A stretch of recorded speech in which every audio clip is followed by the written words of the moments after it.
Rise from your grave.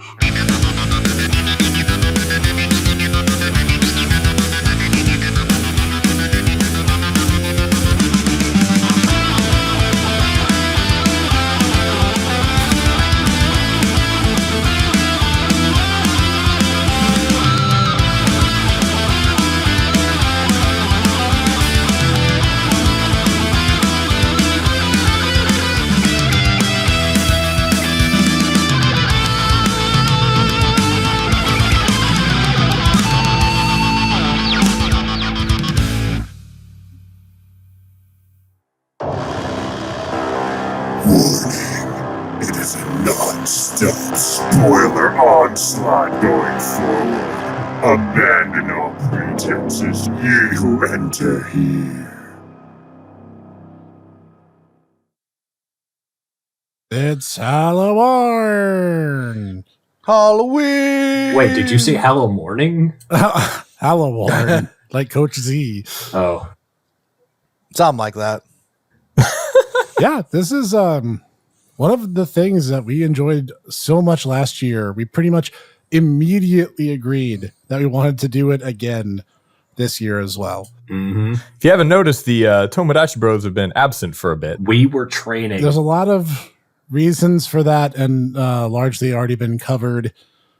But short version, 2021 sucked. Yeah, it did. Like, everyone's like, oh my God, 2020 was so bad. It's like, no, 2020 does not hold a candle to 2021. Literally, the only way this could have gotten worse is if the space dragons really had invaded. I was about to say, I didn't almost die in 2020, so. And there's still time within this 2021 for that to happen too. So I would like to promise this is going to be coming out as its own special standalone Halloween special, but this is as well an indicator for everybody out there that season 2 will be going into production finally. Yep. And we will be moving forward. We had a whole lot of crap going on, as Snek mentioned, behind the scenes. So, but we're committed. We're coming back. We're eager to bring you the reviews. That's right. season 2. Season 2 has a lot of good stuff. It's recorded. It's just we're not done polishing, might be the word. Or editing at all. Lots more. Like any editing at all. And that's my fault. And, I apologize. Having started my Let's Plays this past year and having to censor Dietaku's filthy mouth, I understand a bit more about your frustration. Oh, please. Everyone comes over for me. I actually have legit fangirls, so, Yeah, that's true. But so like we said, we did Halloween movies last year, and right away we were like, guys, we need to do this again. So we did. And in order to keep things as fair and unbiased as possible, we decided to review these movies in order of release date. And funny enough, all 4 of us picked movies from the 80s. We did. Well, I chose a movie that I've never seen that everyone tells me I need to watch because I have no culture. So I was about to say, are you Zentradi? That's a smart joke, everybody. which is funny enough, the first one on this list. It is The Shining Ah, yes. with Jack Nicholson. Now, here's the thing. You want to know a fact that Snek didn't know going into this? The Shining is 2.5 hours long. It is pretty long, yeah. Yes, I noticed that too. And it was funny because my buddy Korgoth told me, he's like, why'd you choose that one? It's like a slow burn, and I don't know if you're going to enjoy that. And I watched it and I realized, yeah, it is a slow burn, but that's kind of the point too. The point is Jack Nicholson slowly goes insane. Emphasis on the slowly goes insane, even though he's kind of insane in the beginning. Well, anyways, so Yeah, slowly is right. there's a lot going on here with this movie. To say it's all Nicholson going insane, if we want to compare it to the Stephen King story it's based on, this actually Stephen King hates this version. I was about to say, as I understand it, the book is very different from the movie. Yeah, Because It Kubrick is. basically was like, this is and then immediately rewrote vast swathes of it. And it's interesting. I have mixed feelings on Stephen King. I feel like some of his better stories are the ones that people don't realize he actually wrote. Things like The Shawshank Redemption. Like Maximum Overdrive. I was about to say, are you talking about Maximum Overdrive? Yeah, it's funny. It's not just a one-off line from SpongeBob. It's actually a horror film. Not a good one, but... Okay, I'm gonna be that weirdo right now. A lot of King's works work better in their book form.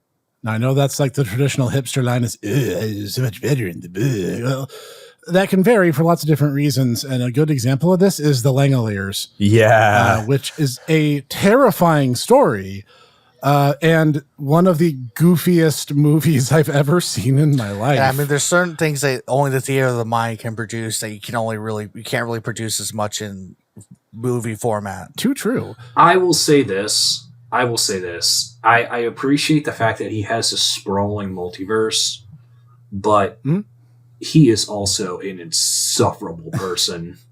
And yet he's largely not responsible because, like, okay, here's the neat thing I didn't know. If you go through Amazon Movies, there's a thing called the X-ray view, where if you mouse over the thing, it'll show like movie trivia. This movie was so slow in plotting, I was having more fun reading the trivia than watching the film. And one of the bits of trivia they threw in there was like, oh yeah, the original screenplay was written by Stephen King himself, and it pretty much immediately went into the shredder because Kubrick didn't like it. Yeah, there's a lot of trivia in there I was kind of looking through about that.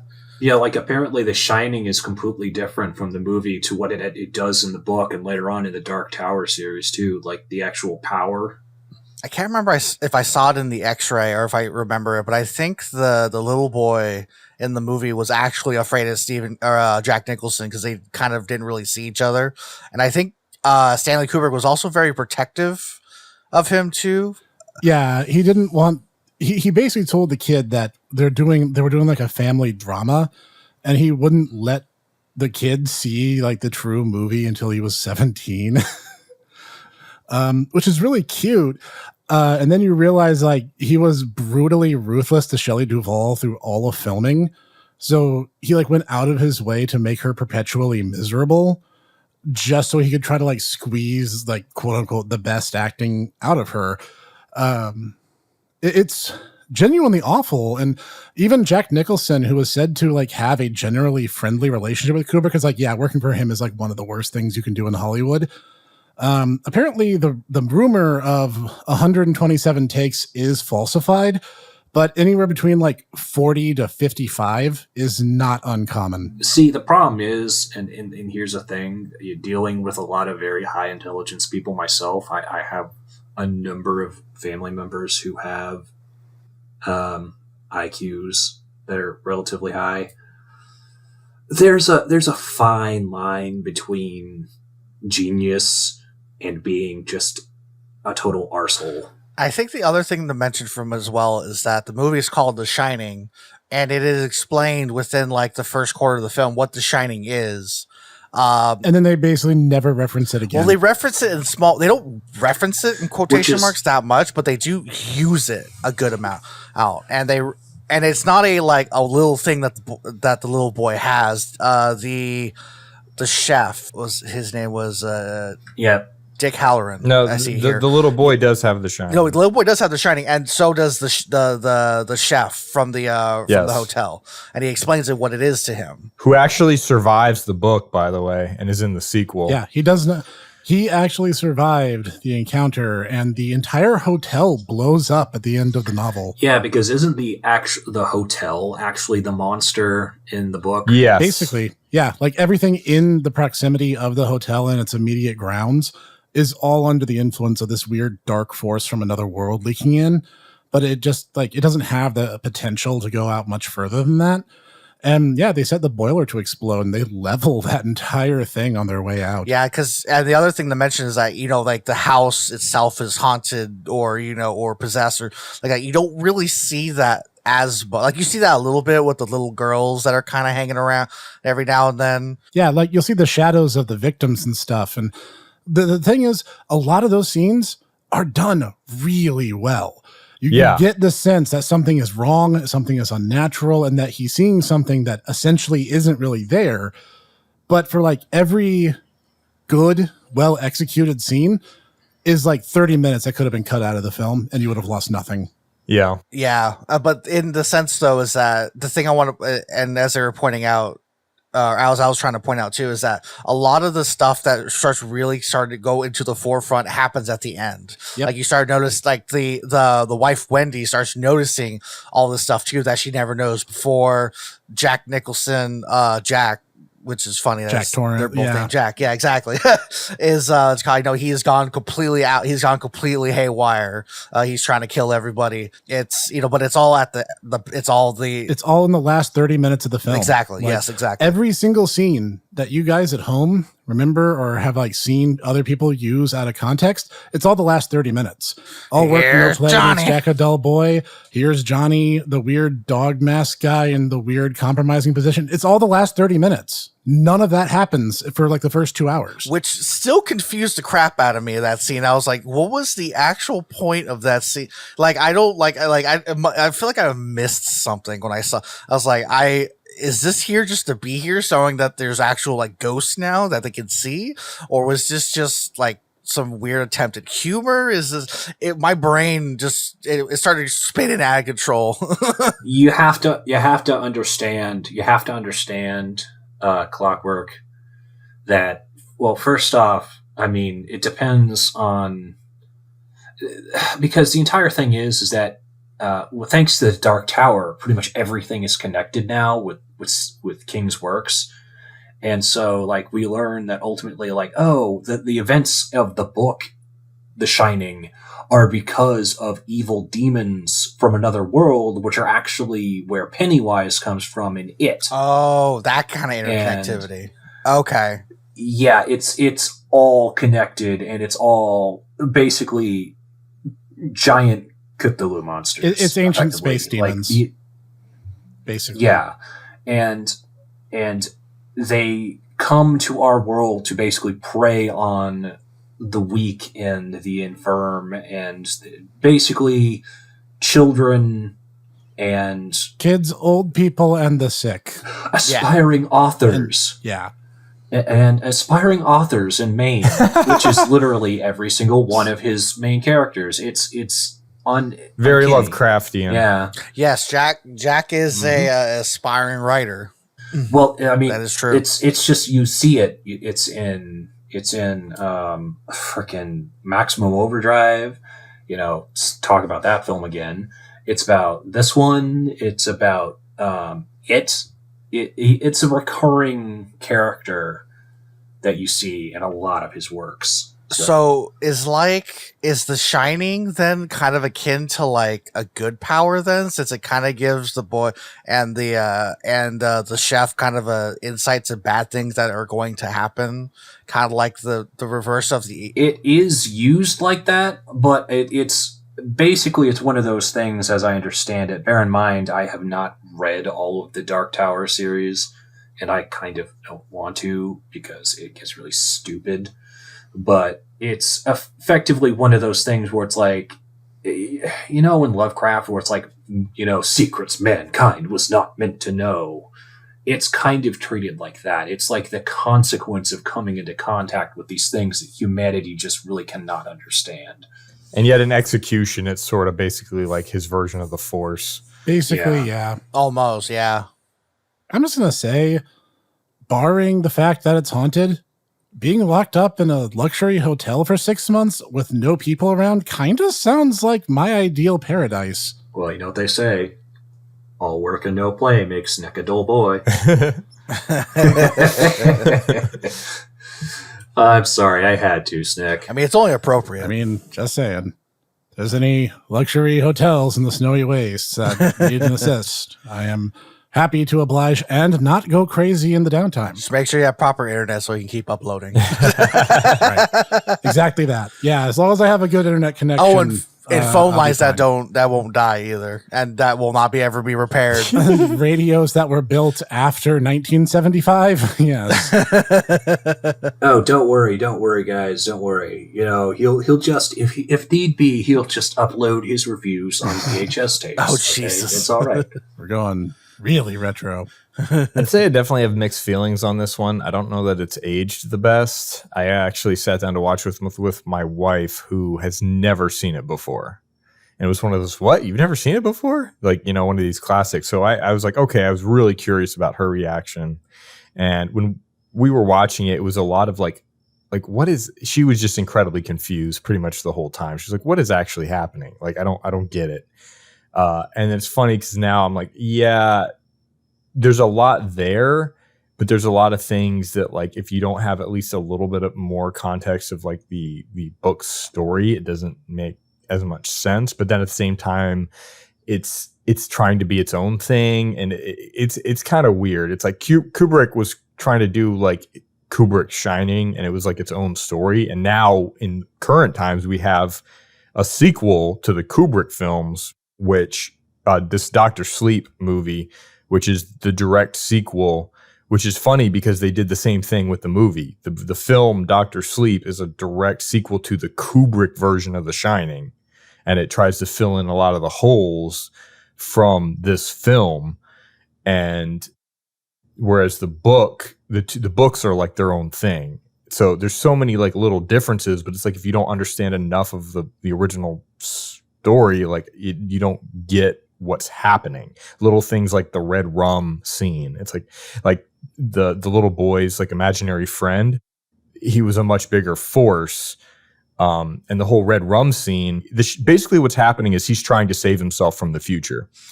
The little boy grown up from the future is trying to use The Shining to send a message back. That's what that red rum scene is, where she sees it backwards and says murder. He's trying to warn himself to save his family. Little things like that, where it's just like, huh? Like, it's just a creepy scene. And it comes out of nowhere. Like, exactly. Here's a fun bit of trivia. There's only one on-screen death. And it's a character who didn't canonically die in the book. Exactly. Yeah, he doesn't die in the book. What red rum? Nobody's getting hurt. Exactly. Yeah, he actually helps save the family and gets away. So the books and the story, like, it's very different. The other thing is Jack's character. I think Jack Nicholson is fantastic. I mean, he's done some incredible performances. I think he works in the movie, but in the context of the story, I do see what people talk about where it's like he's kind of crazy at the beginning. Whereas the book version, you know, he's supposed to be a loving father. It's supposed to be it's supposed to be this family, because spoilers, if you try to read the book, they don't actually go, most of it's like family drama, and they don't actually go to the hotel until like a third of the way through the book. So, you know, which one's more entertaining? It's a flip of a coin. Is like, do you want more like drama and like family dynamics, or do you want more, you know, creepy, scary stuff? But then again, more weird stuff happens in the book. Like, there's no hedge maze in the book. He literally gets attacked but there are like shrubbery animals that come alive, like, which is silly to me, but it happens in like the made for TV version. There's a lot of weird differences, and there were a lot of weird choices made between the two. But I mean, going back and watching it as a standalone movie on its own, it's actually kind of confusing. There's a lot of like, it's very open-ended. It doesn't explain a lot. You know, it has this whole, it's definitely doing its own thing, and there's a lot of really great scenes, but the plot overall is a little disjointed. To kind of add to that, though, is like there is that bit of family drama, though. Like, they kind of spread it out and talk about how like Jack accidentally dislocated the kid's shoulder, you know, off at a past date, and like the mother hasn't really forgiven him for it, so that's why she thinks that he'd hurt him. When it was actually the lady in the bathtub. And the oh yeah, I remember it was the red rum was like in my head as I'm watching it, I'm like, what is this phrase he's saying? And then he writes it on the door with the lipstick and it spells out murder, like I said. I'm like, oh, yeah, I mean, it clicks now. It's kind of like his brain is sending a message. He doesn't have the full thing. When you write it out or you read it backwards, then it comes alive. I feel like, at least for me, some of the points don't click right away. And I don't know, I can say that I guess made my enjoyment a bit better, because once you solve the mystery that's been kind of going through, you're like, oh, okay, nice. So there is a mystery here that we solve. And then, I mean, I never read the book or anything like that, so I don't know what actually came of it and what's different. So it's hearing between that and what they had in the book. It does sound. I mean, yeah, the family drama part would probably not do very well on TV, but that's why I'm assuming that's why they did the sprinkle here and there in the as Jack slowly is going insane and everything, to kind of add to the affair. Yeah, I just say, like, with Jack, the thing that people, it's like, it seems like he's just kind of crazy and he's going more crazy, but he is actually trying to resist. Like, part that scene where he's going to destroy the radio, he destroys the radio not just because he's crazy. In the book, it's because the radio is telling him to kill his, like, the voices he's hearing from the radio are telling him to kill his family, and he doesn't want to kill his family. Yeah, in the movie, he's pretty unrepentant and single-minded about the whole affair. You know what it kind of reminds me of? Speaking of a similar filmmaker, Sam Raimi's Spider-Man? Yeah. The first one? Yeah. When they had Willem Dafoe as Norman Osborn. And it's like, he's supposed to be this really upstanding, nice guy, but it's Willem Dafoe, and so he's just kind of crazy from the beginning. I mean, that's kind of what it reminds me of. Well, you see, my good Dietaku, I can explain that for you.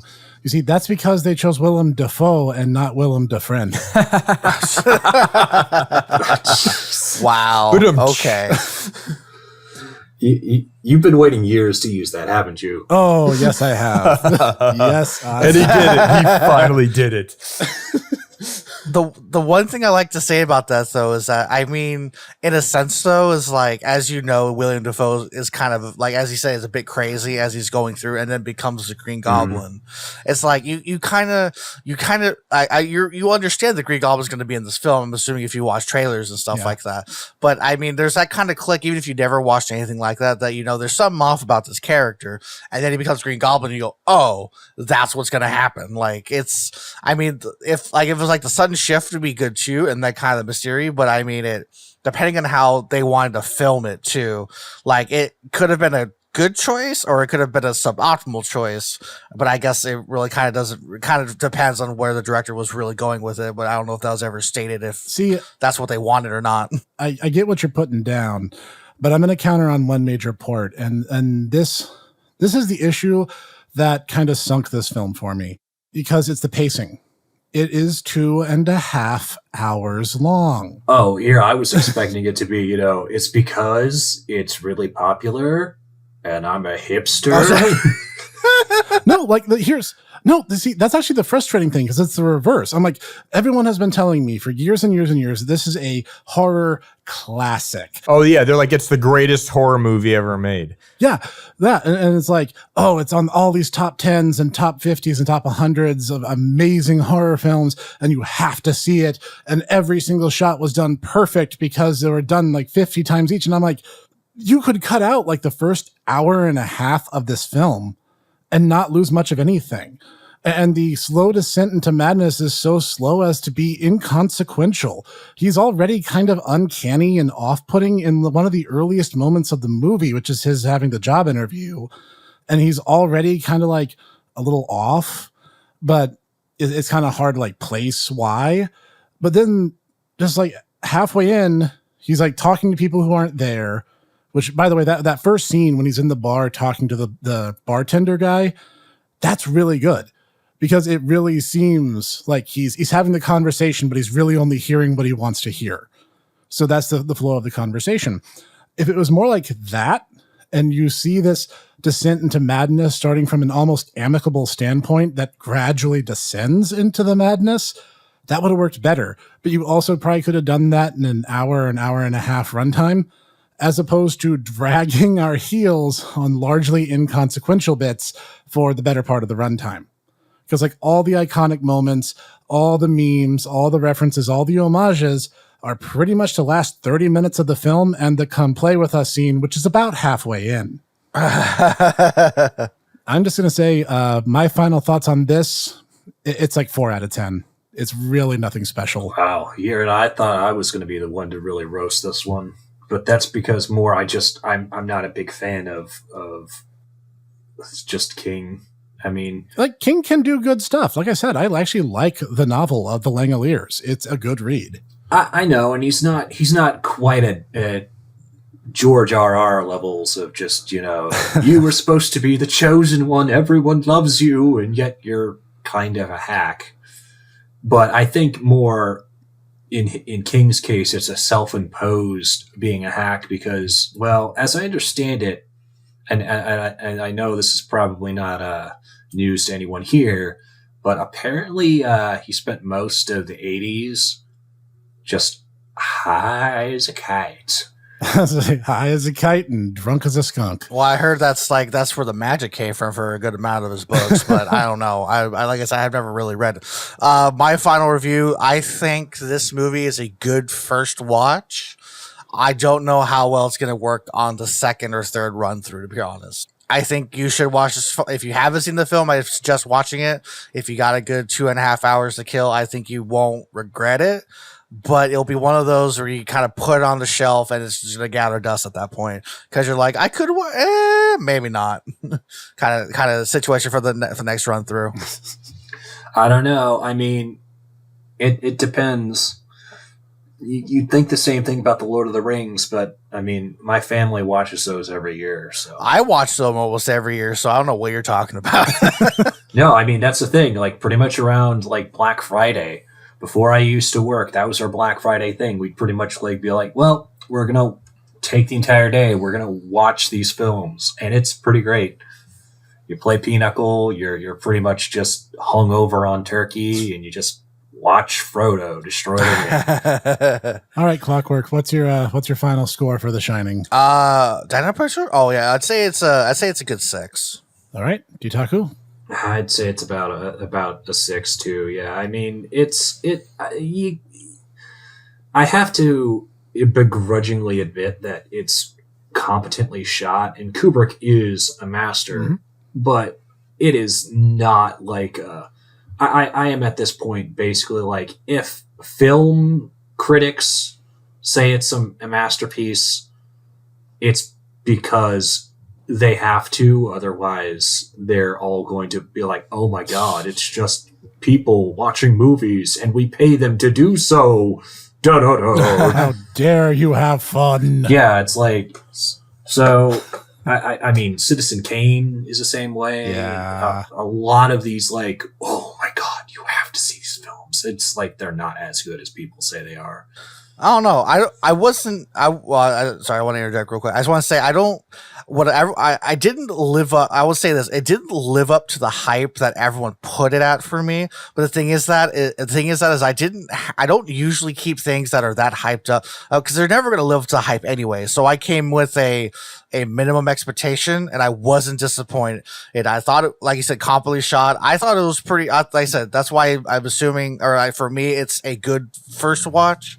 I don't know if I'll watch it again or might watch it again like on a long period of time. This is funny to me that you say that, because I mean, this is the same person, ladies and gentlemen, who played 100 hours of Cyberpunk 2077. Yikes. So, yeah. All right, Cog, you're up to bat. So, as I mentioned earlier, I've kind of mixed feelings on this one. Again, I think I kind of agree with Snek. When Stephen King's really good, he can be really good. A lot of other times it can be just, like Dietaku said, just really stupid. In this case, this is actually the first time I think this is the first time I've gotten through this movie without falling asleep and gotten to see the whole movie. Because most of the time when I tried to watch it when I was younger, I usually had the same issues with the pacing and that, like I'd fall asleep early on and then wake up during the scarier parts. Well, that's really unfortunate. You wake up and then, oh my God. Yeah. Oh my God, I'm terrified now. Why is there Nick and Granny on the screen? What's going on? Oh, The book and the movies are very different. right. And it's funny because I feel like you have to know, like I said, you have to know a little bit about the book in order to really understand like more of what's happening in the movie. I'm going to agree with Snek. It's very slow. Again, I watched it with my wife. She'd never seen it before, and it was a lot of just confusion. She was like, "This feels very confused. Like I don't know what's going on." And she just kind of she was like, "What's going on? What's going on? Tell me what's happening." You know, and that was just it's not the kind of reaction you really want when you're going back and watching something that's supposed to be like, "Oh, greatest movie, greatest classic horror movie ever." You know, it's like, yeah, no. I really think the movie has kind of been crushed under the weight of its own popularity. But that being said, the scenes that it does get right, it gets quite right. You know, the blood coming down the hallway. I think some of my favorite scenes is when they're running through the hedge maze at the end, just with the lighting and everything. It's fantastic. Mm-hmm. But overall, I mean, I give it it's like a 5 out of 10. All right. So let's close the book on that and move to 1984 with the original Ghostbusters. Now, hold on now. This isn't the original Ghostbusters. Oh, no, it is. Be quiet. No. Be quiet, Dietaku. No, we are not. No. We are not having the discussion about the talking monkey and other stupid miscellany. We're not doing that. Now, what actually happened was back when SNL was actually funny. And for those of you who are like younger than me, SNL was funny once. And that was back in the days of Harold Ramis and Dan Aykroyd and Bill Murray being on the show. The long, long ago in the faraway times. Yes. I will say that they stopped being funny actually about the time that we were in high school. I'd say because they were. I'll say it. I think the Lonely Island were pretty. They're still funny. That's fair. They made it funny. Yeah. They did funny things. So that's fair to say. I'm not going to defend modern SNL though. A broken clock can be right twice a day. So I mean, that's true. Know. That's very true. Yeah, I'm not going to defend modern SNL though. Oh God, it's garbage. Is that why I'm right? Is that why I'm sometimes right twice a day? Yeah, probably. But that said, Dan Aykroyd apparently really spearheaded this idea, and he came up with the idea of this like for hire ghost hunting agency. And he pitched the idea to Harold Ramis, who really liked it. They pretty much hammered it out and made Ghostbusters. And it was one of the biggest comedy sensations of the 80s. Like, if you don't know this already, like, have you been hiding under a rock for the past few decades? I don't know what to say. I was about to say, yeah, it was a huge cultural phenomenon, and then immediately got swept aside because, well, I don't know how to say this, but there were 4 radical reptilians that just happened to show up about the tail end of the 80s. Right after, yeah, because Ghostbusters 2 was 89, yeah. I want to say. Yeah, we had 2 feature-length films and an animated series, and then it just stopped. It's the weirdest thing. 2 animated series. I'm sorry, 2 animated series. No, there was just the one. It was just the real Ghostbusters, and then they stopped. And the franchise was never used for anything ever again. Hey, I will defend Extreme Ghostbusters. They actually had some creepy episodes that actually were pretty good. I never saw that one, and to be perfectly honest, I haven't seen Afterlife, although I hear it's actually pretty good. It's not out yet. Of course you haven't seen it. You can't have seen it yet. I think I've seen a little bit of an animated Ghostbusters, but that was like a long time ago in a couple states far, far away. The real Ghostbusters. Yeah, the real Ghostbusters, and it was really consistently very good. Though for some reason they like changed all their hair colors and made Dan Aykroyd really fat for some reason. The reason for that, and they go into that actually, if you because they actually have serious commentaries on it, is because if you look at the actors, and I mean you're a young child, imagine that, Snek. It's going to be three, middle-aged comedian actors. They're all kind of similar in terms of build. They're all kind of similar in terms of hair color. That's the reason why they wanted to give them something to make them distinct at a glance. Yes. Yeah, and, exactly. The thing is, this film got away with some really, really dirty jokes. Yeah, it did. And it's PG rated because PG-13 didn't exist yet. Yeah. I was about to say, Gozer the Gozerian actually was a porn star. Yeah, she was played by a porn model. Mm-hmm. And then, okay, I'm just going to say, all four of these films have a lot of topless scenes in them. They do, don't they? It was something about the 80s and a complete irreverence for that kind of thing. Okay, all right. Speaking of Gozer the Gozerian, I have to ask, this is going to be Dietaku's gun to your head moment, all right? If you say, are you a god? The answer is yes. No, it's not that. If you are given if you were in that situation where Gozer comes down is like, prepare, what is the, form of your destroyer, and you immediately have to say something, what are you going to be destroyed by? Oh, geez. Oh my gosh. I'm afraid you've caught me on the back foot, so to speak. Come on, Snek. Come on. Just first thing. See, I'd probably try to use a rationale like Dan Aykroyd's character attempted, or it's like something that could never, ever hurt us. And it's like, what would it be? The Michelin Man? But then that would be like the exact same thing, except he's made of rubber instead of marshmallow.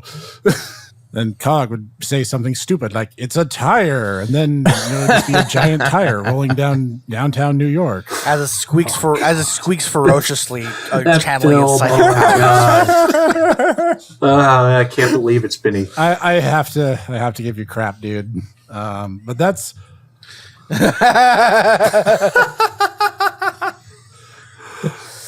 geez. With me, I'd probably think something stupid. Wait, it's not over. He's reincarnated as a tricycle. Now he's going to Hollywood, where his powers can be used for good. You see, it's like Toxie. It's the Toxic Avenger. He has to destroy New York now. Oh, that's what we need to do next time. We need to do Toxic Avenger. Oh, yes. Toxic Avenger. Yes.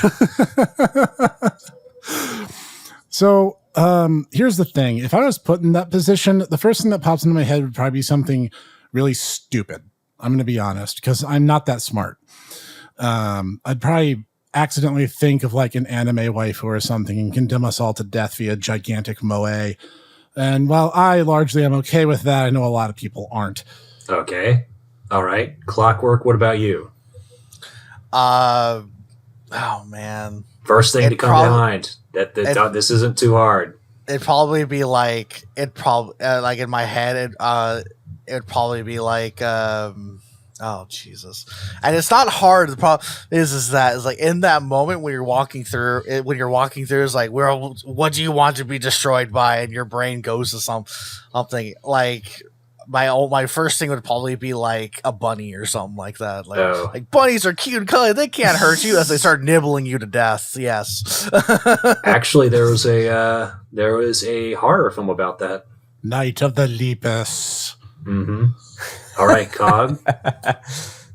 I'm kind of in the same. It'd probably be something really stupid as to whatever the first thing was that popped in my head. I'd be sitting there going like, a hippo. And it just, I don't know. Be a hippo or a tire or some ridiculous. Yeah, nonsense. then watch it be a hippo and he's got cool glasses on and he starts making sarcastic comments. Also, to add to Snek's death, I just imagine just the Moe character just shooting a heart at like the general vicinity and everyone's just heads exploding from adorableness or something like that. That's the thing that came to my responsibility for this. Or just be Godzilla. I just would have wished. I'd just be like, yeah, it'd be cool just seeing Godzilla. Seems fair. And Yeah, seems fair to me. And then Blue Oyster Cult's on the opposite rooftop. All right, Dietaku, that gun needs to get pointed back at its owner. All right. Well, for me, the first thing that came to my mind was just it was what's her face, Helena from Dead or Alive. So it'd just be boy howdy, and then I get okay. That's Tina, just my stuffed. man. Ah, right. Sorry. Tina is the Southern Belle. Helena is the French lady. Ah, yes. You know, and I was making a joke about that the other day. It's just inexcusable. I'm sorry. You know, of all the ways to go, that's not the worst. So, I mean, I get it. That said, I want everyone to know there is a Ghostbusters video game. It's on Steam now, the HD remaster. It is basically Ghostbusters 3. If you want your trilogy, there you have it. It's fantastic. I was about to say, considering that there never was a third film ever. Well, I mean, it's not out yet, but it has potential to be good. Paul Rudd has spearheaded it, and he seems like a really down to earth guy. I think if anyone can do it justice, it's probably him. I mean, it's being directed by the son of the original director, and from what I've been told, everybody that is alive and able to come back is coming back. So I'm hoping that it's treated with the care it rightfully deserves. Ghostbusters 1984 is kind of a complicated film, despite having a very straightforward through line story-wise. Because it starts with, oh, hey, the public library has a ghost. Well, maybe we can do something about that. Oh, okay, well, we know how to capture ghosts now using science. Well, that's cool. Maybe we can franchise this idea. And it just kind of just goes in that direction with the Ghostbusters becoming a legitimate business. And one of the most interesting things is, I mentioned this in the Christmas episode last year, where the 80s had a very strong independent streak. Like, you can't wait for the FBI to arrive. They're not going to be able to do anything right. You have to do it yourself. And that goes to a hilarious point of the fact that one of the major bad guys in the film is the freaking EPA. Is the EPA? Yeah, the EPA officer.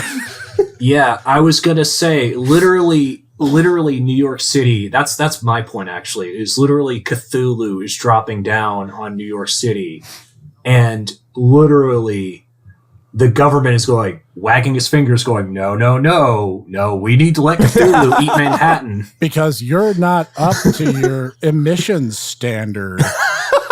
Yeah, and I'm like, so none of you guys know how this none of you guys know how this laser grid containment system works, except Egon and Ray.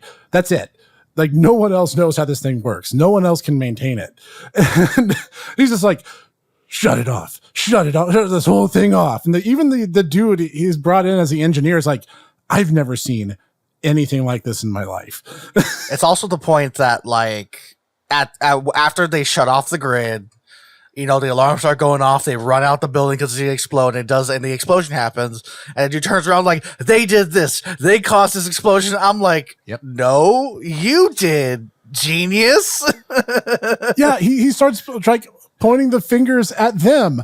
It's almost like the government has no business regulating how a private business does its job, because the government will ultimately make it worse. Cough, cough, current events, cough, cough.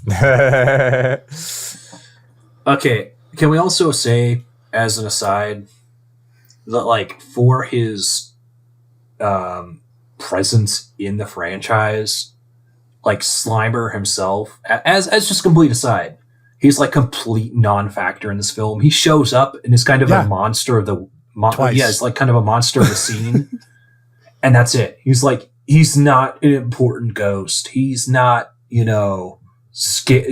not particularly prominent or powerful. He just looks cute. That's the one thing I kind of, as I was watching the film, because I'll put it this way, I don't remember watching this film from start to finish its entirety. Yeah, I remember watching always a lot of bits and pieces. And the one thing, I guess I'll kind of go on my thing here, is that I kind of feel disappointed watching this for the full thing, because I kind of realized as I was watching it that I think I've watched all the best stuff it had to offer, really, at one point in time. And when you put it all together, there wasn't much else really to it. It's a very, very oft quoted film. Yes. You have just described my feelings about the Pick of Destiny film. And the vision of this movie in my head that I had for years and years and years was way better than the actual film. So when I sat down and watched it, it wasn't that good. I was like, wow, I totally understand why this flopped now. yeah.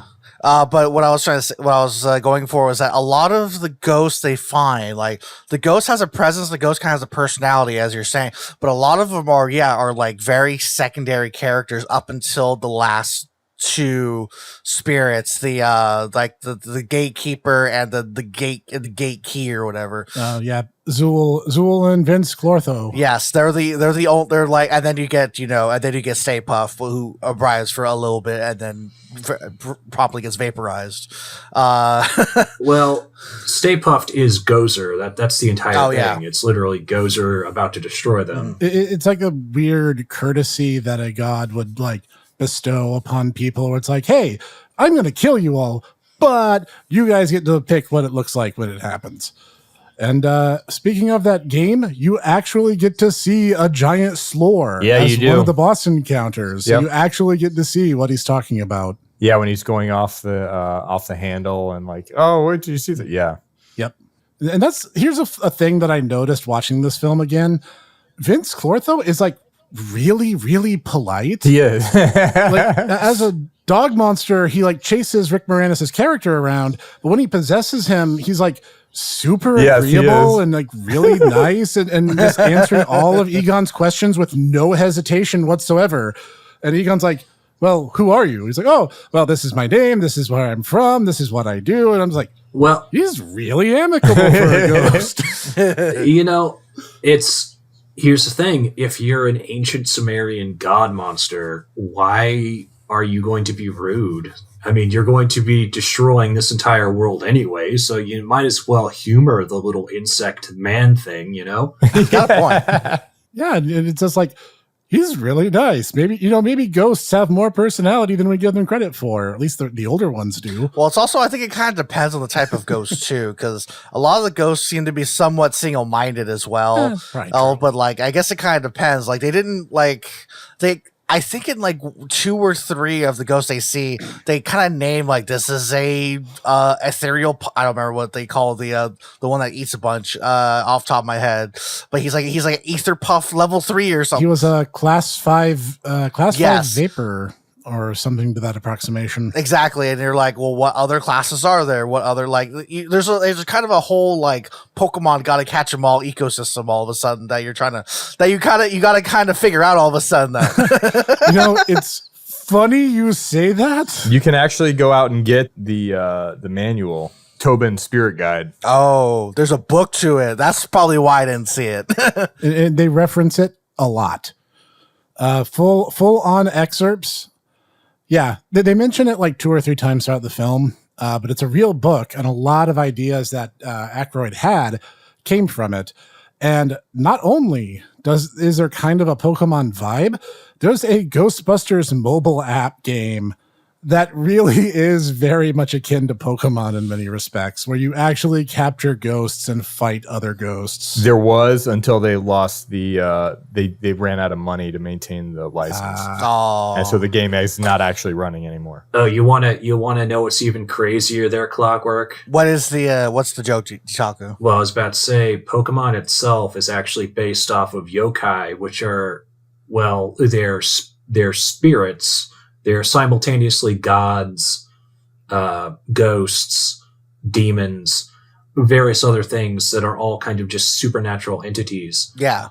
So the entire thing with them is that you're talking about like, oh, ghosts, Pokemon are ghosts, or ghosts are Pokemon. It's like, you're entering into a very interesting. I mean, you're not wrong, but it's.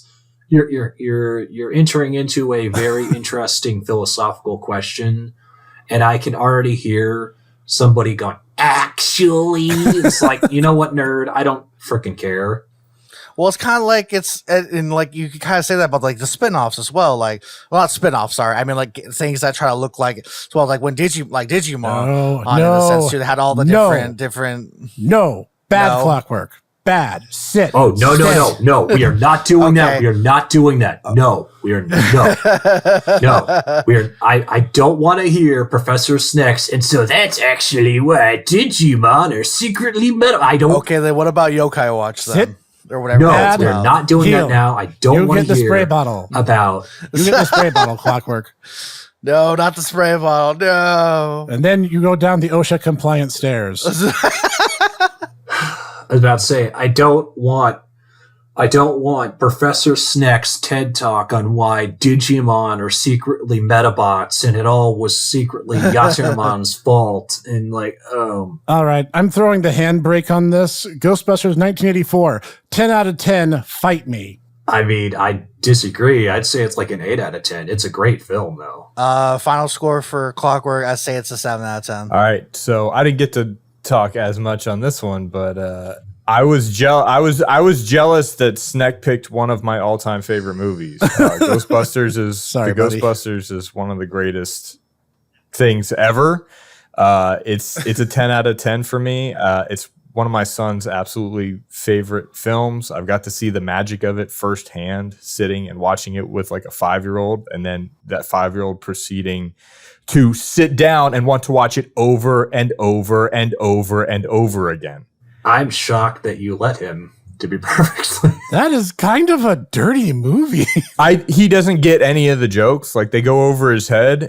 But then again, it's like, my parents let me watch Airplane at that age, so I guess I have no grounds to stand on. Hey! My wife. I came home one day and my wife was watching it with him. I didn't pick, but he loves it so much. This was the easiest one to watch because we watch it in my house every few weeks.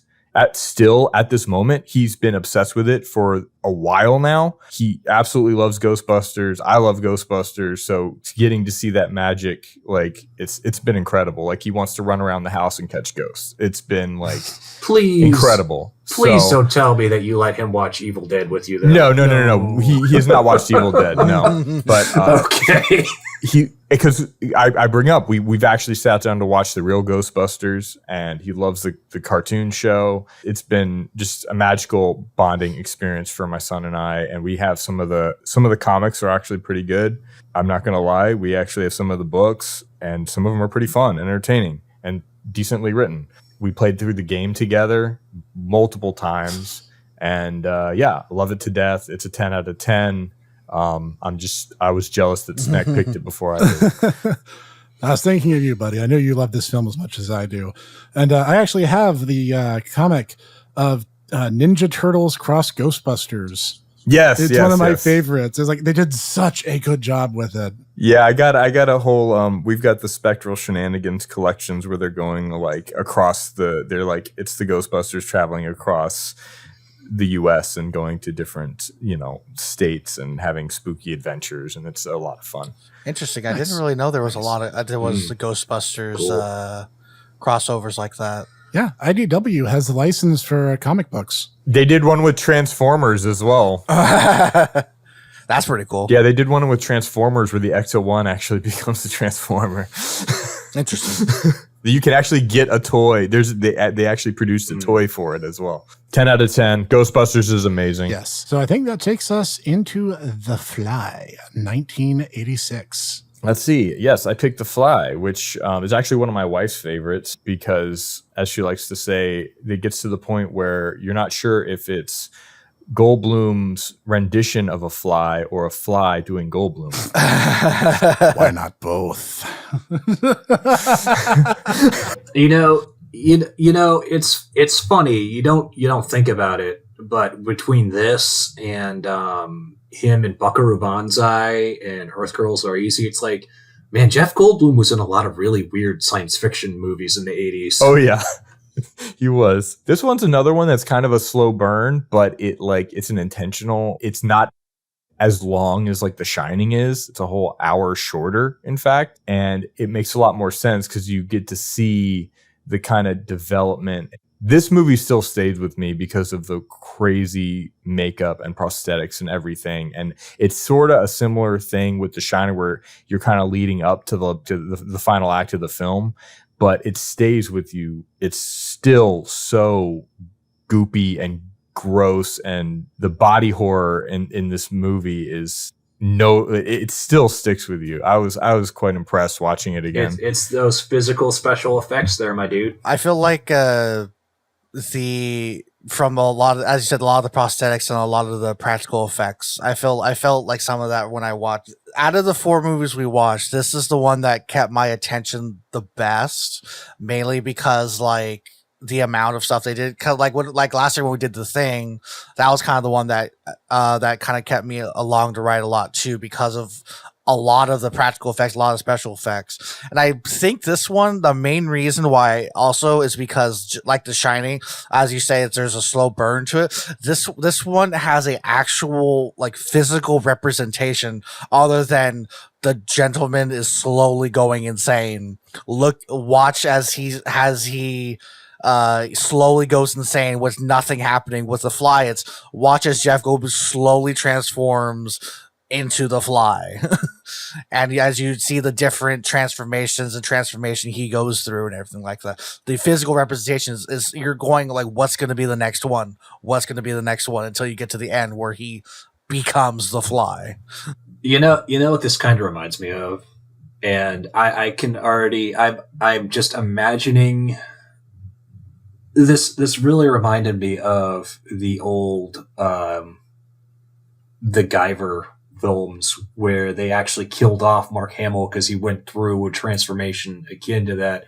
Oh yeah, that's right. And I'm like, oh, holy crap! This is very similar, except that there isn't a Japanese tokusatsu hero that just comes in and like blows them up. Although, not gonna lie, this guy would look right at home in Showa-era Kamen Rider. Let me tell you. What you trying to say something? Oh, Cog, I didn't realize that you'd have just admitted you're a Kamen Rider. Are you sure that's okay to do? I mean, shocker might get you. The thing that I think makes this particular version of The Fly very interesting is I had not seen this one. I'll be honest. I actually had watched the original 50s The Fly a long time ago. Vincent Price, yeah. Which was kind of more of a straightforward monster film in many ways. Here, The Fly is more of a tragedy that has horror elements peppered in alongside the human tragedy. And you see part of it is like, as he's going through the transformation, it's not just physical, it's also affecting his mental state. His speech patterns become more simplistic as he becomes more and more of this half-human insect. And he has this really interesting monologue that I actually really liked, where it's like, have you ever heard of insect politics? Yes. It's like, no, me neither. It's not a thing, because that's not what they do. And I'm like, that's pretty good. I actually quite like that.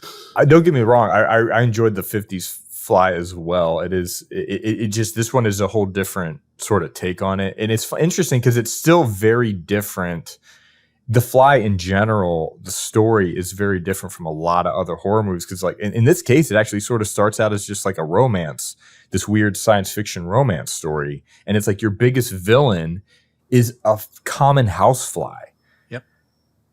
And it's just, it's crazy. And the development of it, like I said, like the fact that it's also got like humorous elements to it too, where he's just, I love the scene where he's like sitting down to do going to eat like a donut or something. He's just like throwing up like a fly would do, just vomits all over it. It's like, oh, that's disgusting, and then he's like sitting down. He's like, I'm now Brundlefly.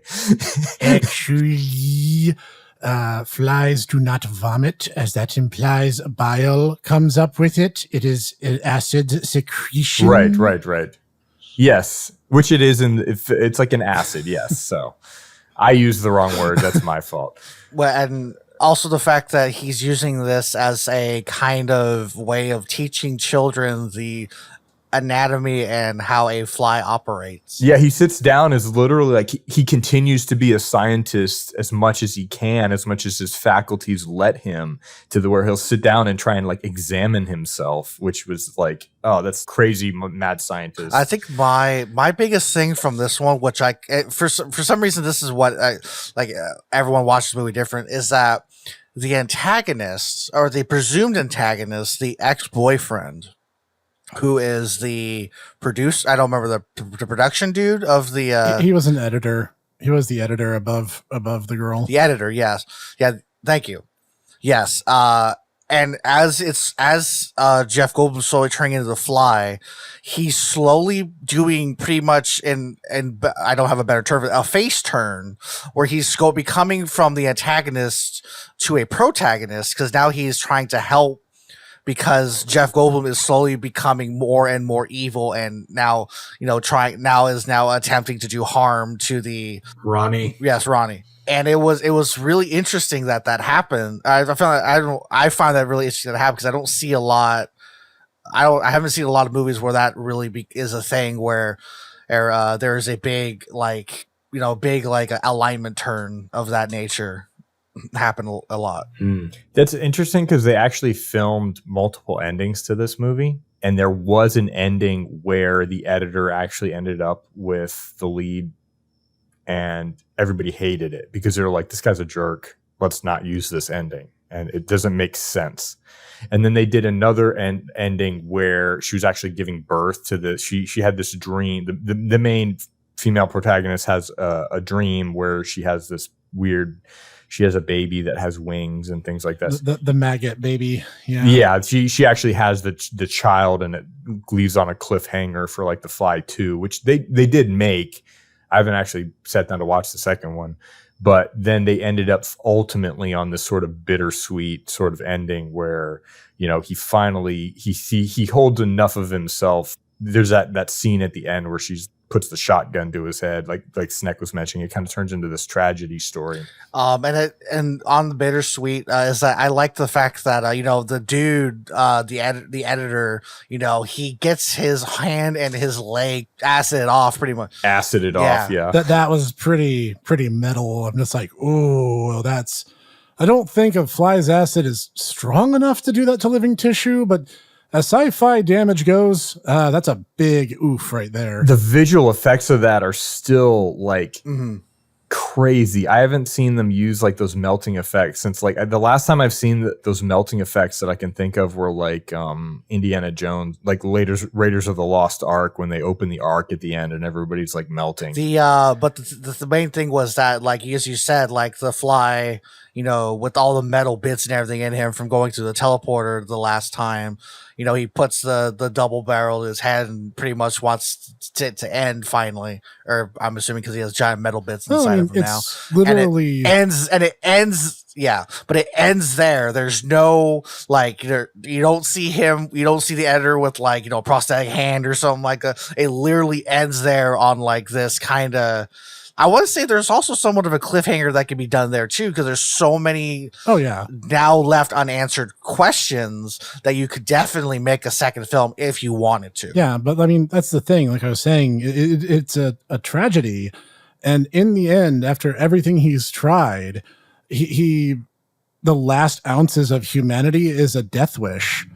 And just like, this is already gone so far. It's like, it has to stop. Mm-hmm. And this is the way we do it. And even then, Ronnie like hesitates. She's like, no, this is like really a horrible thing you're asking me to do. And he kind of makes it clear. It's like, he's going to die even if you don't. This is like the nice thing to do at this point. Yeah, exactly. So gentlemen, shall we get to final thoughts on The Fly? So for me, Clockwork, I would say this is probably my favorite of the four. Like I said, this one kept me held on a lot more than the other ones. I would give this a solid 9. All right. A very solid 9. Also, Jeff Goldblum is just awesome in this movie. Just his acting and everything. He is pure Goldblum. He is. And he has a lot of hair. Like, that mullet is righteous. I gotta have to give this one an 8 myself. I love the body horror is my thing, and this is just pure body horror. And yeah, it's really sad, which is ironic considering my pick. But that is how you do. I'm with you on that. I'd say 8 out of 10. Really, really solid stuff. A very human monster story. I'm gonna give this one a 9 out of 10. I really enjoyed it. It still sticks with like the final scenes with this movie still like are haunting.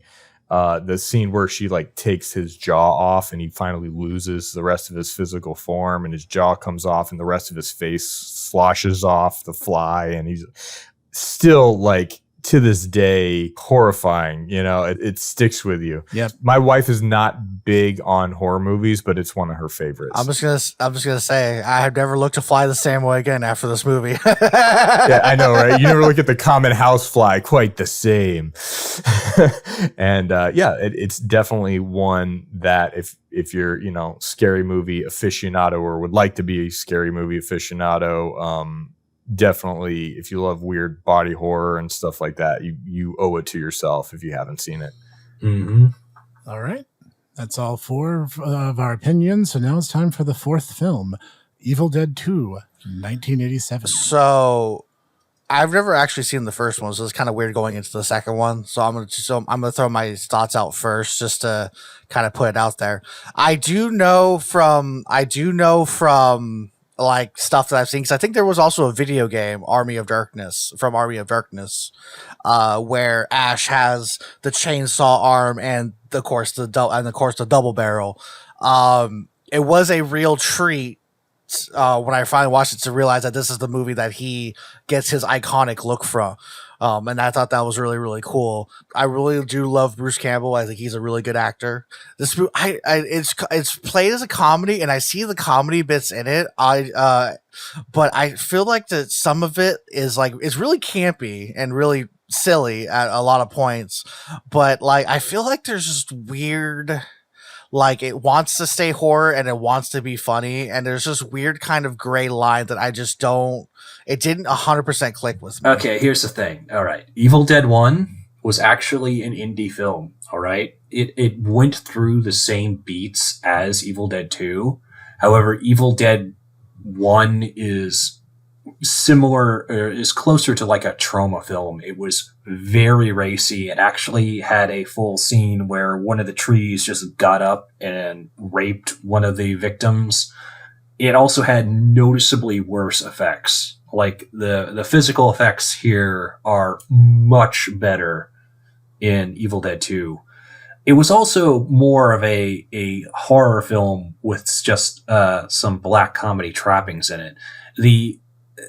It's been likened by not me, but by other people who have kind of gone over the series, that as Evil Dead goes, you go from Evil Dead 1, Evil Dead 2, and Ash versus the Army of Darkness. You notice that it becomes less horror as the series goes on. Oh, there's still horror trappings, but it becomes much more of a black comedy.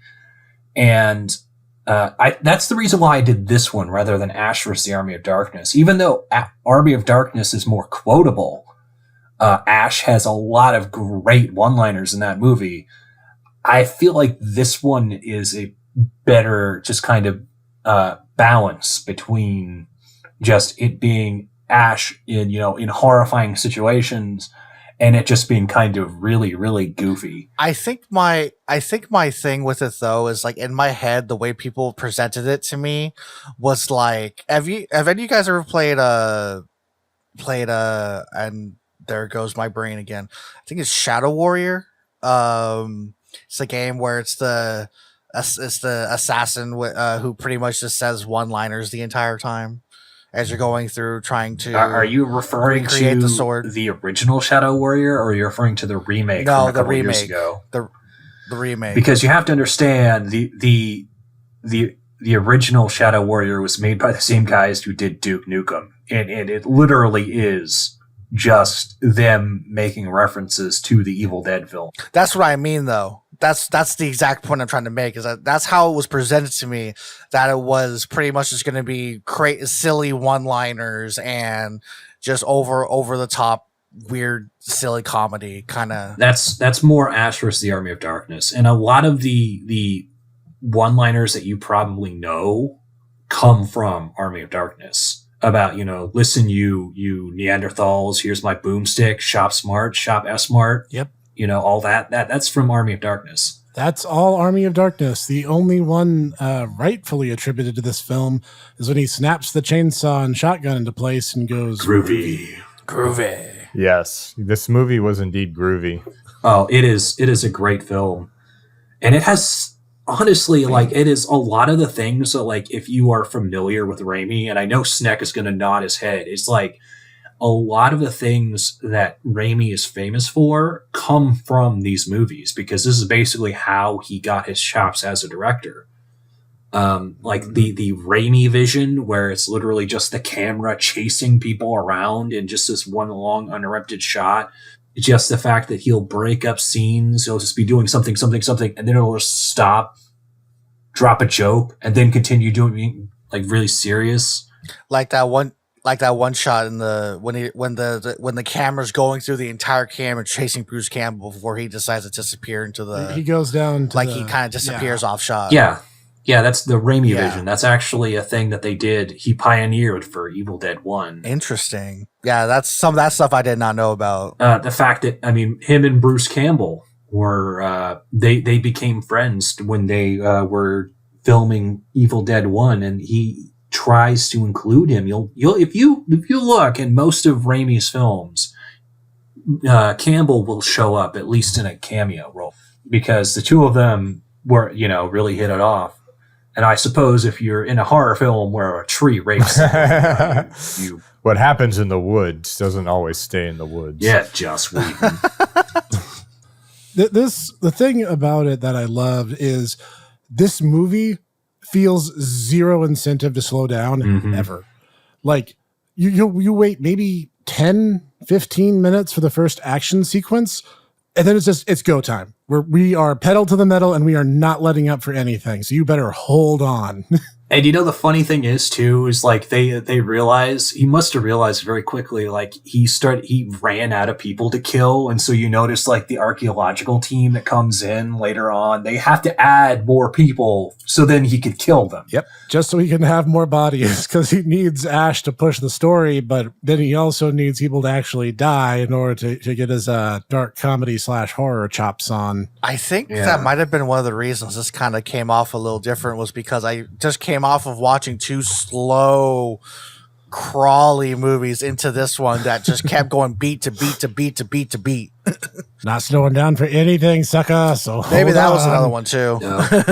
And that actually is a thing throughout. If you watch Army of Darkness, it's the same way too. It is very, very fast. I'll probably have to give this one a second shot, to be honest. As I clear my head of, like I said, the slowness, and if I need something that goes fast, I'll probably enjoy it more, and then I'll most likely watch Army of Darkness too at this point. Okay, what you need to do is you need to actually, because Army of Darkness actually pretty much drops off immediately after the cliffhanger ending of when he's sent into the past, and he's like, oh, he becomes the hero. That's Army of Darkness. It's him destroying the evil in the past. Mm-hmm. So yeah, go ahead. Just ignore the fact that it's like, ignore the entire thing where it's like, oh yeah, he became the hero of legend, and just kind of just watch the next film, and just that's literally it. They do not let up. That's where it goes. And let me tell you, I had to pick this one because this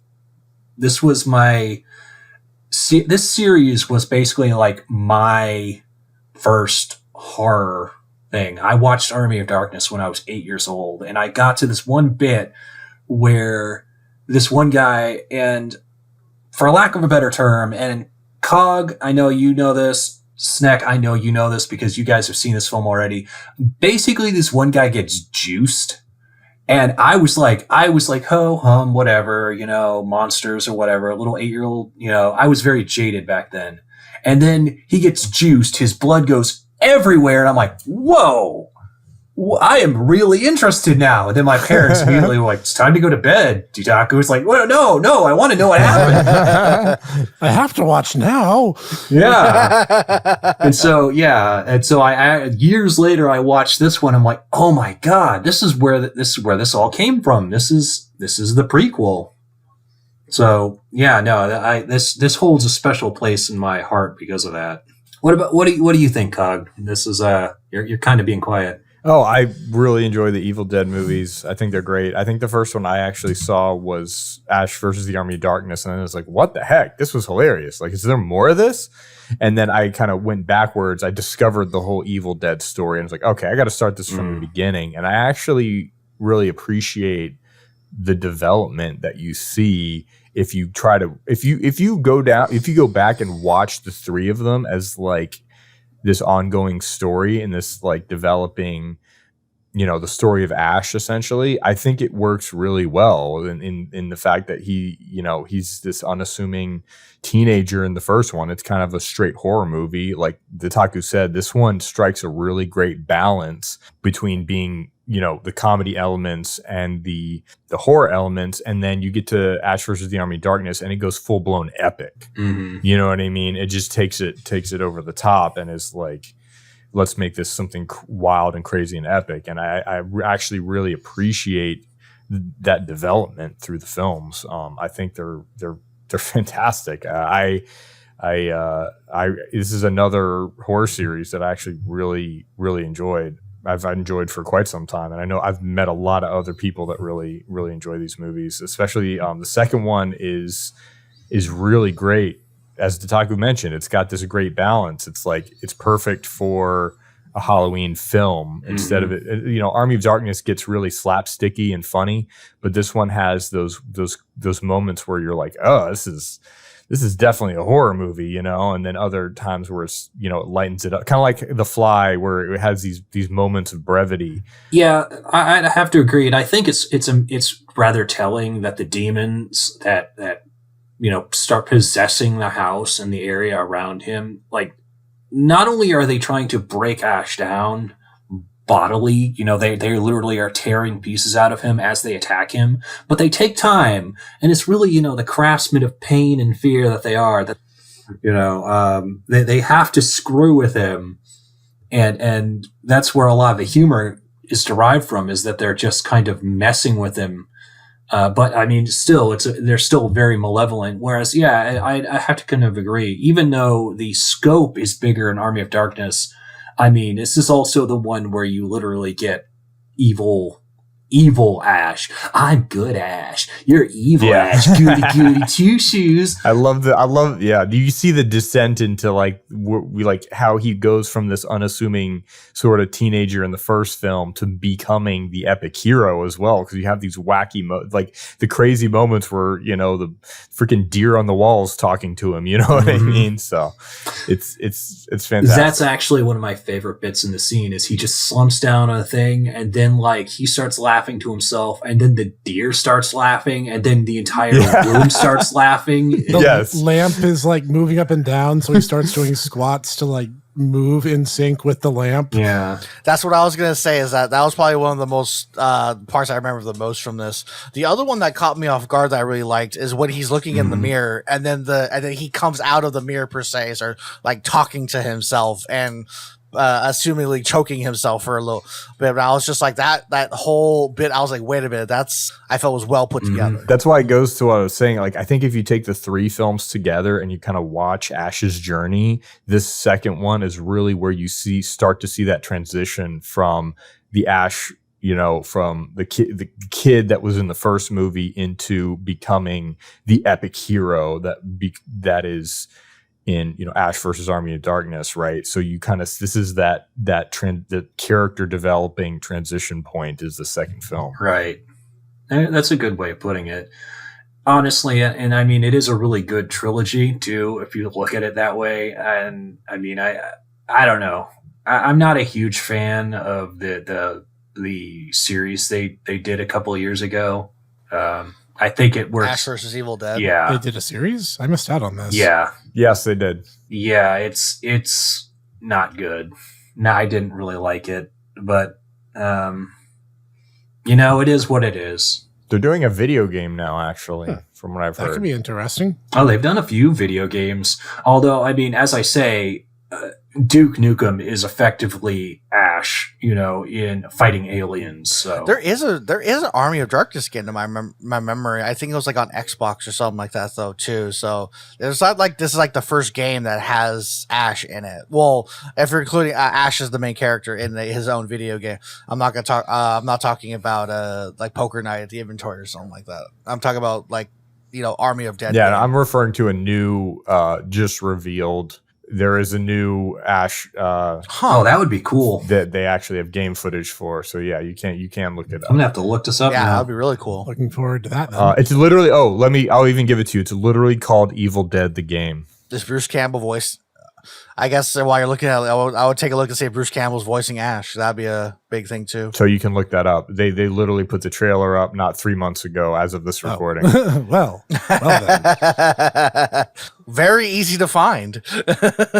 All right, gents. Final thoughts time. Cool stuff. I'd have to say this is a 10 out of 10. This series pretty much, as I said, this is little Dietaku's first foray into horror that isn't, like, oh no, it's Grundle's skins and he's gonna come and steal Christmas. This was like my first horror film, so this series holds a special place in my heart. So I'm gonna have to give this one a 10 out of 10. I will give it a 7 out of 10. But again, I feel like I'm gonna need to watch it again. I'll be able to give it a better review score once I kind of temper my expectations differently, because I felt like I was going into this one way when I was actually thinking of I was actually thinking of Army of Darkness. I think in that sense, You probably imagined that this movie was completely different than what it actually was. well, I think from how you explained it, I was expecting Army of Darkness, and I watched Evil Dead too.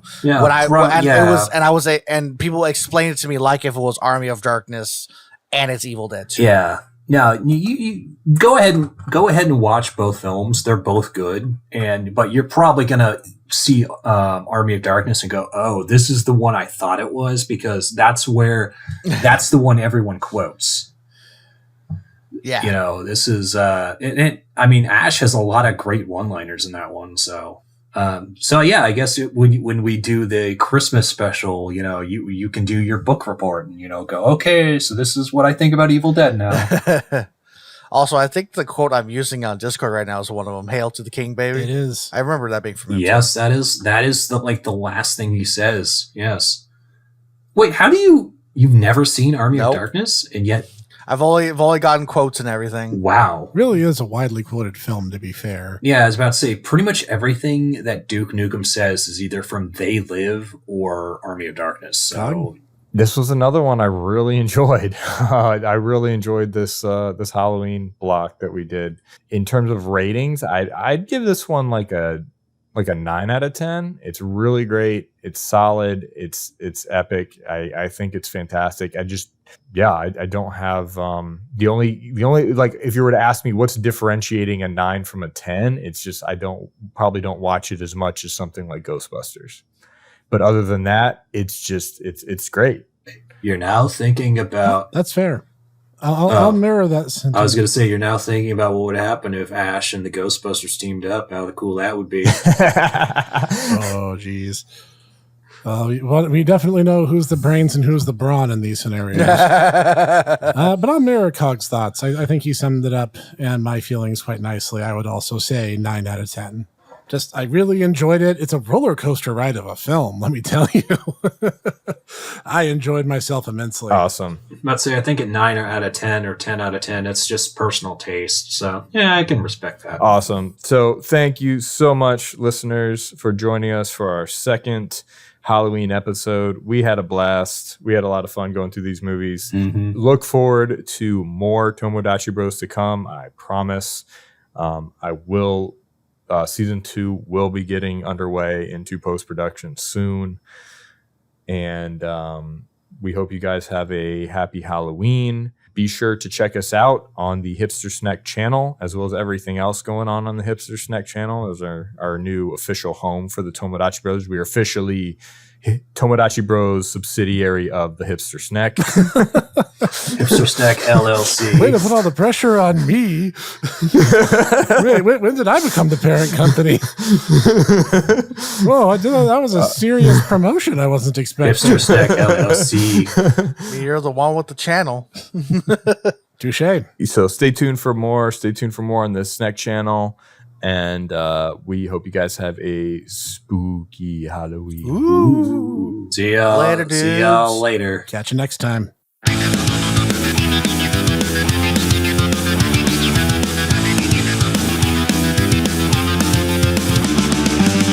Thank you for listening to the Tomodachi Brothers Review Podcast, produced and recorded by the Hipster Snek, Dietaku, and Cog. Sound design and editing by executive producer Sean Taylor Brown with Cog Sound Engineering. Music written and performed by Sean Taylor Brown with Costas Vaz of Core Insight Studio on the drums. We hope you enjoyed this episode. See you next time.